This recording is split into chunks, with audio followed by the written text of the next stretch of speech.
ಶ್ರೀ ಗುರುಭ್ಯೋ ನಮಃ. ಕಲ್ಯಾಣಾದ್ಭುತಗಾತ್ರಾಯ ಕಾಮಿತಾರ್ಥಪ್ರದಾಯಿನೇ ಶ್ರೀಮದ್ವೆಂಕಟನಾಥಾಯ ಶ್ರೀನಿವಾಸಾಯ ಮಂಗಳಂ. ಶ್ರೀ ಶ್ರೀನಿವಾಸ ಸ್ವಾಮಿಯವರ ದಿವ್ಯ ಪಾದಾರವಿಂದಗಳಲ್ಲಿ ಅರ್ಪಣೆಯನ್ನು ನಮಸ್ಕಾರವನ್ನು ಸಮರ್ಪಣೆ ಮಾಡ್ತಾ, ಈ ದಿನ ವಿಶೇಷವಾಗಿ ಶ್ರೀ ಕಲ್ಯಾಣ ವೆಂಕಟರಮಣ ಸ್ವಾಮಿ ಅಂದರೆ ಕಿರಗಂದೂರು ನಿಲ್ಲಿಸಿರ್ತಕ್ಕಂತಹ ಕಲ್ಯಾಣ ವೆಂಕಟರಮಣ ಸ್ವಾಮಿಯ ದಿವ್ಯ ಸನ್ನಿಧಾನದಲ್ಲಿ ಪ್ರತಿ ವರ್ಷವೂ ಕೂಡ ನಾವು ವಿಶೇಷವಾಗಿ ಲೋಕ ಕಲ್ಯಾಣಾರ್ಥವಾಗಿ ಕಲ್ಯಾಣ ಮಹೋತ್ಸವವನ್ನು ಮಾಡ್ಕೊಂಡು ಬರ್ತಿದ್ವಿ. ಇದು 9ನೇ ವರ್ಷದ ಕಲ್ಯಾಣ ಮಹೋತ್ಸವ. ಸಾಮೂಹಿಕವಾಗಿ ಎಲ್ಲ ಭಕ್ತರನ್ನು ಸಮರ್ಪಣೆಯಲ್ಲಿ ಈ ಒಂದು ಭಗವಂತನ ಕಲ್ಯಾಣೋತ್ಸವ ನಡೀತದೆ. ಅದರಿಂದ ಈ ವರ್ಷವೂ ಕೂಡ ವಿಶೇಷವಾಗಿ ಆಷಾಢ ಮಾಸದಲ್ಲಿ ವಿಶೇಷ ಕಲ್ಯಾಣೋತ್ಸವ. ಹಾಗಾಗಿ ಈ ದಿನ ಶುಭ ದಿನದಲ್ಲಿ ದ್ವಾದಶಿಯಂದು ಆ ಸ್ವಾಮಿಗೆ ತಿರುಕಲ್ಯಾಣ ಮಹೋತ್ಸವವನ್ನು ಎಲ್ಲರ ಸಮ್ಮುಖದಲ್ಲಿ ನಾವು ನೆರವೇರಿಸ್ತಾ ಇದ್ದೇವೆ. ಭಗವಂತನ ಒಂದು ಈ ದಿವ್ಯ ಸನ್ನಿಧಾನದಲ್ಲಿ ಯಾರು ಭಕ್ತರು ಅವಿವಾಹಿತರು ಇರ್ತಾರೋ ಅವರೆಲ್ಲರೂ ಕೂಡ ಸಂಕಲ್ಪವನ್ನು ಮಾಡಿಕೊಳ್ತಾರೆ. ಅವರೆಲ್ಲರಿಗೂ ಶೀಘ್ರವಾಗಿ ಕಲ್ಯಾಣವಾಗಲಿ ಅಂಥೇಳಿ ಒಂದು ಉದ್ದೇಶದಿಂದ ಎಲ್ಲರಿಗೂ ಕೂಡ ಇದರಿಂದ ಒಳ್ಳೆಯ ಒಂದು ಉಪಯೋಗ ಆಗಲಿ ಅಂಥೇಳಿ ಈ ಕಲ್ಯಾಣ ಮಹೋತ್ಸವವನ್ನು ನಾವು ನೆರವೇರಿಸ್ಕೊಂಡು ಬರ್ತಿದ್ದೀವಿ. ಸರಿನಾ? ಅದರಿಂದ ಭಗವಂತ ಎಲ್ಲರೂ ಕೂಡ ಒಳ್ಳೇದು ಮಾಡಲಿ. ಹಾಗೆ ಬರುವಂಥ ಎಲ್ಲ ಭಕ್ತರಿಗೂ ಕೂಡ, ಹಾಗೆ ಎಲ್ಲಿ ಆತನ ಭಕ್ತರು ಎಲ್ಲೆಲ್ಲಿದ್ದಾರೋ ಅವರೆಲ್ಲರಿಗೂ ಕೂಡ ಮತ್ತು ಗ್ರಾಮಕ್ಕೂ ಕೂಡ ಅಭಿವೃದ್ಧಿಯನ್ನು ಕೊಡಲಿ ಅಂತ ಹೇಳ್ತಾ, ಎಲ್ಲರಿಗೂ ಸನ್ಮಂಗಳ ಉಂಟು ಮಾಡಲಿ ಅಂತ ಹೇಳ್ತಾ ನನ್ನಲ್ಲಿ ಪ್ರಾರ್ಥನೆ ಮಾಡ್ತಿದ್ದೇನೆ. ಈ ಒಂದು ಪುರಾಣ ಪ್ರಸಿದ್ಧವಾದಂತಹ ದೇವಸ್ಥಾನ, 700 ವರ್ಷ ಇತಿಹಾಸ ಇರತಕ್ಕಂತಹ ಈ ಒಂದು ಶ್ರೀನಿವಾಸನ ದೇವಸ್ಥಾನ ಕಲ್ಯಾಣ ವೆಂಕಟರಮಣ ಅಂತಲೇ ಒಂದು ಹೆಸರುವಾಸಿ. ಅಂದರೆ ಯಾರಿಗೆ ಕಲ್ಯಾಣವಾಗಿಲ್ವೋ ಅವರಿಗೆ ಕಲ್ಯಾಣವಾಗಲಿ ಅಂತೇಳಿ ಭಗವಂತನಲ್ಲಿ ನೆಲೆಸಿರ್ತಕ್ಕಂಥದ್ದು. ಅದರಿಂದ ಆ ಒಂದು ಎಲ್ಲರೂ ಕೂಡ ಭಗವಂತ ದರ್ಶನ ಮಾಡಿ ಎಲ್ಲರೂ ಪುನೀತರಾಗಬೇಕು ಅಂಥೇಳಿ ಎಲ್ಲರಲ್ಲಿ ಪ್ರಾರ್ಥನೆ. ಒಳ್ಳೆಯದಾಗಲಿ.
प्राणा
सत्वयाब्धे मुद्रा कौमोदकीञ्च परकरयुगले शङ्खचक्रे दधानः पीनाङ्गोलम्बभक्षिः प्रतिभटभयकृतो पिङ्गलश्मशुरस्याः श्रीभूमि स्वस्य विष्णोत्वरितमिह समायान्तो एतद्दिव्योत्सवार्थम्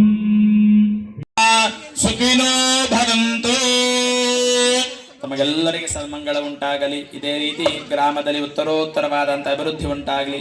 ಆಲಯದಲ್ಲಿ ಪ್ರಮುಖವಾಗಿರಬೇಕಾದಂತಹ ರಾಜಗೋಪುರ ಇನ್ನು ಮುಂದಿನ ದಿನಗಳಲ್ಲಿ ನಿರ್ಮಾಣಗೊಂಡು ಈ ಭವ್ಯಾಲಯದ ಮೆರಗನ್ನ ಇನ್ನೂ ಹೆಚ್ಚಿಸುವಂತೆ ಉಂಟಾಗಬೇಕು. ಏಕೆಂದ್ರೆ ಒಂದು ಗ್ರಾಮ ಯಾವ ರೀತಿಯಾಗಿದೆ ಅಂತ ನೋಡ್ಬೇಕಾದ್ರೆ ದೇವಸ್ಥಾನನ ನೋಡ್ಬೇಕಂತೆ.